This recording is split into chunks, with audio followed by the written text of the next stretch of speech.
engine ready for thrashing or for steam ploughing. The flues had to be swept, the clinkers had to be removed from the fire lit, and if we were starting at thrashing at, say, 7 o'clock, the driver would have to be in the field by 5 o'clock, getting ready.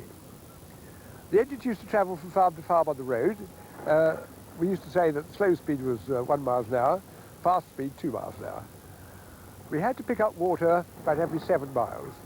We had to find it where we could, ponds, streams, or anywhere else where we could find water holes or ditches. Some of the drivers used to cook their breakfast in the boiler, in the firebox. They used to take what we call the clinker shovel, which was a shovel with a very long handle, and put the eggs and bacon in there, and put them through the fire hole, and cook them that way. They had a particularly good taste first thing in the morning. The farmer provided coal and water for the engine. It's easy to be nostalgic about steam-driven machines now, but when they were used for work with a lot of exposed moving parts, they were dangerous.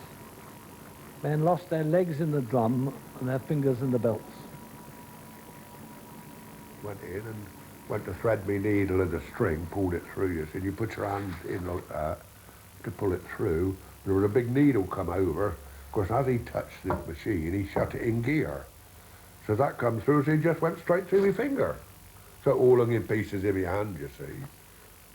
So, old Stambridge said, what are you going to do about it, mate, Tom? I said, well, I don't know, I said.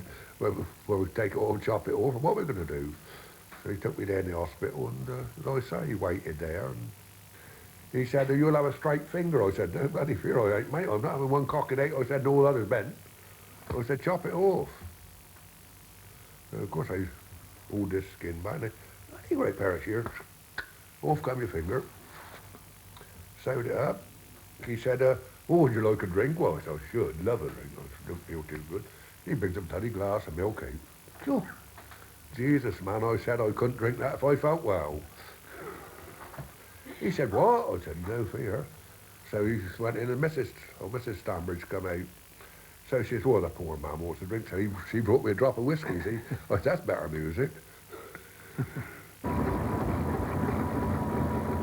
The story of the Boughton's agricultural business, like that of my farm, is the story of farming this century, building up to the First World War and then crashing in the 20s, slowly building up again until the Second World War, which was to revolutionize everything and almost obliterate the traditional pattern of farming. There the sun had set beyond yon hill across yon dreary moor, when weary and lame a poor boy came up to this farmer's door.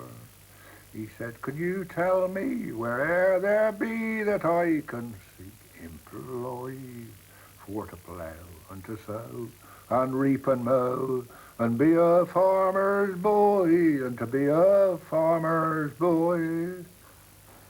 Now in course of time he grew a man and that good old farmer died.